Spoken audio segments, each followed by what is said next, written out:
từng giang dở, Triệu Lệ Dĩnh Lâm Canh Tân có kết hậu ở Giữ Phượng Hành. Được mệnh danh là nữ hoàng rating, chính vì thế không ít khán giả mong chờ sự trở lại của Triệu Lệ Dĩnh ở Giữ Phượng Hành sau thời gian dài vắng bóng. Chưa có lịch lên sóng nhưng đến hiện tại, Giữ Phượng Hành của Triệu Lệ Dĩnh vẫn nằm trong top được khán giả quan tâm và mong ngóng. Giữ Phượng Hành của Triệu Lệ Dĩnh và Lâm Canh Tân mới đây vừa cán mốc 3 triệu người đặt xem trước trên nền tảng Tencent, cho thấy sự mong đợi của khán giả với tác phẩm này. Chỉ bằng một đoạn clip ngắn của đoàn phim Giữ Phượng Hành tung ra đã khiến khán giả xao xuyến. Đó là những phân cảnh ngọt ngào và hài hước của cặp nam nữ chính hành chỉ Lâm Canh Tân, Thẩm Ly, Triệu Lệ Dĩnh. Đây là lần thứ 2 Triệu Lệ Dĩnh và Lâm Canh Tân hợp tác.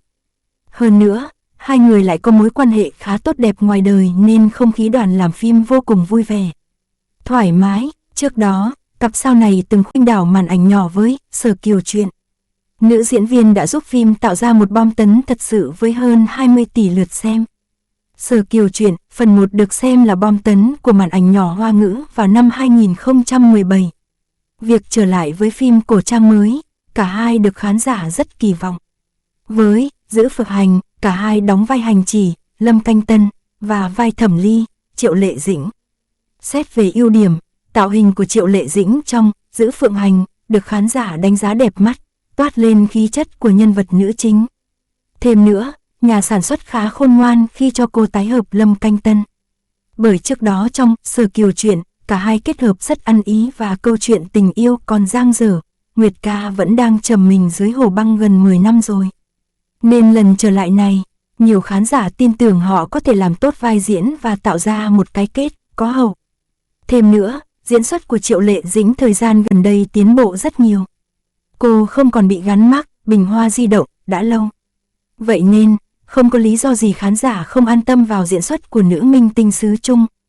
Nàng hoa đán sau thời gian dài chuyển hình tượng sang phim dòng chính kịch với Gió Thổi Bán Hạ, Hạnh Phúc Đến Vạn Gia nay Triệu Lệ Dĩnh trở lại với phim cổ trang. Điều này tạo nên cú nổ truyền thông lớn giúp phim được chú ý hơn. Vì thế, nhiều người ngóng chờ Giữ Phượng Hành của Triệu Lệ Dĩnh và Lâm Canh Tân để một phần giải tỏa cơn khát phần 2 của Sở Kiều Truyện. Phần vì kỳ vọng sự kết hợp này lại tạo ra một bom tấn cổ trang khi phim được công chiếu. Tin 02, Triệu Lệ Dĩnh nói về việc sống chung với Lâm Canh Tân không giấu được hạnh phúc. Sau thành công của Sở Kiều Truyện, Triệu Lệ Dĩnh và Lâm Canh Tân vẫn giữ mối quan hệ bạn bè thân thiết.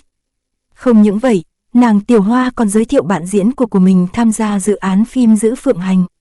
Lần tái xuất này của Triệu Lệ Dĩnh và Lâm Canh Tân nhanh chóng nhận được sự quan tâm rất lớn của công chúng. Mới đây, trong một cuộc trả lời phỏng vấn, Triệu Lệ Dĩnh đã nhắc đến bộ phim Giữ Phượng Hành tái hợp cùng Lâm Canh Tân. Cô cho biết bản thân quay lại dòng phim tiên hiệp và đảm nhận vai nữ chính Thẩm Ly. Bộ phim chắc chắn sẽ khiến nhiều người xem phải cười phá lên khi các nhân vật mở miệng. Bên cạnh đó, nữ diễn viên cũng chia sẻ rằng ở Giữ Phượng Hành có 3 giới nhưng nhân gian tự tại là nơi Triệu Lệ Dĩnh thích nhất. Các cảnh quay tại đây cũng là những địa điểm có thật ngoài đời, chỉ là nhỏ hơn một chút so với thực tế. Cô cũng cho biết rằng những khung cảnh này cực kỳ dễ thương khiến ai cũng thích. Nhân gian cũng là nơi gắn kết mối duyên của Thẩm Ly, Triệu Lệ Dĩnh và Hành Vân, Hành Chỉ, Lâm Canh Tân. Cả hai đã có quãng thời gian sống cực vui vẻ với nhiều tiếng cười tại căn nhà tranh nhỏ. Những phân cảnh sống chung của Thẩm Ly và Hành Vân được đoàn làm phim hé lộ trước đó cũng nhận được nhiều lời khen ngợi của khán giả.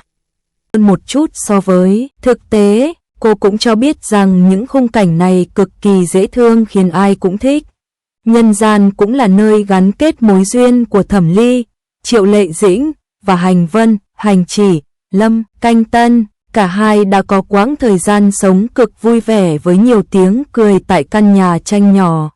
Những phân cảnh sống chung của Thẩm Ly và Hành Vân được đoàn làm phim hé lộ trước đó cũng nhận được nhiều lời khen ngợi của khán giả.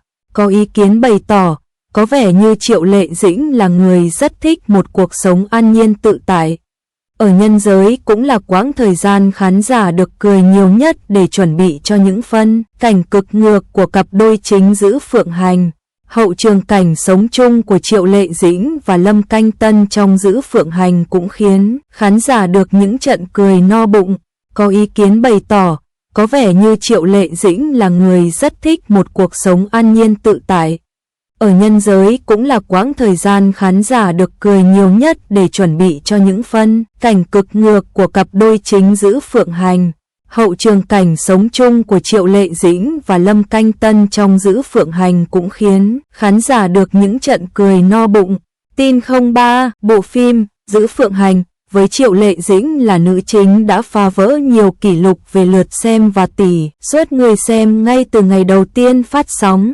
Phim được đánh giá là hấp dẫn, hài hước và có kỹ xảo đẹp.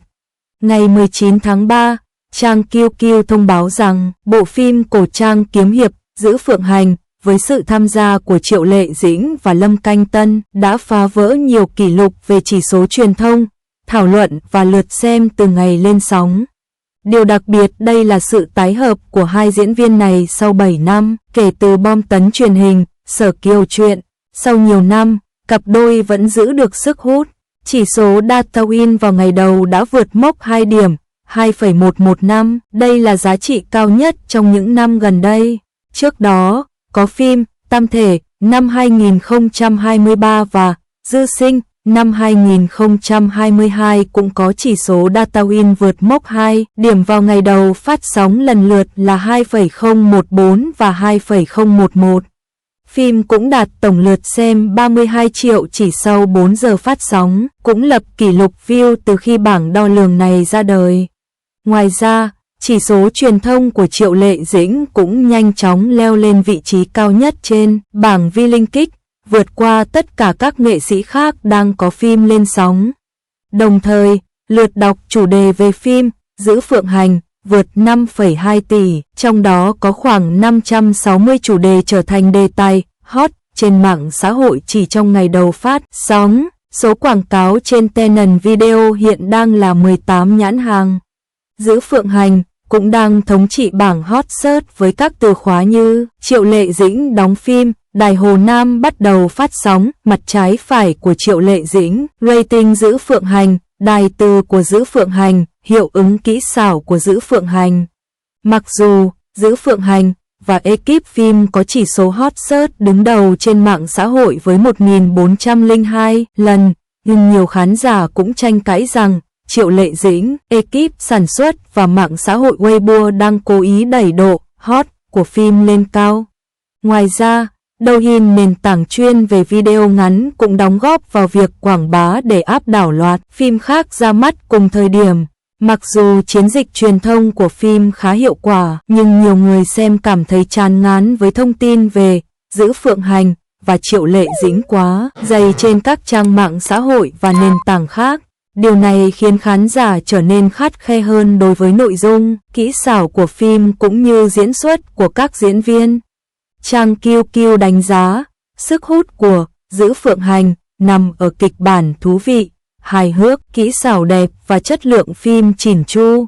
Những tình tiết vui nhộn và cảm động kết hợp giúp bộ phim níu chân khán giả sau 4 tập. Do đó, rating của Dữ Phượng Hành trên đài truyền hình Hồ Nam, Trung Quốc liên tục tăng. Hiện tác phẩm này là bộ phim có tỷ suất người xem cao nhất trên đài Hồ Nam trong năm 2024.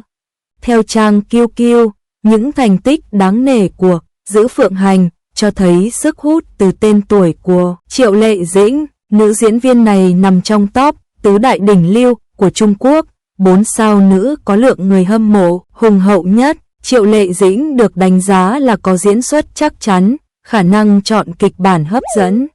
Do đó, công chúng tin tưởng vào các tác phẩm có Triệu Lệ Dĩnh tham gia và lựa chọn xem phim của cô. Được biết, Triệu Lệ Dĩnh đã dành hơn 2 tháng để chuẩn bị cho vai diễn Bích Thương Vương Thẩm Ly, bao gồm việc học múa cây thương với trọng lượng 5 kg.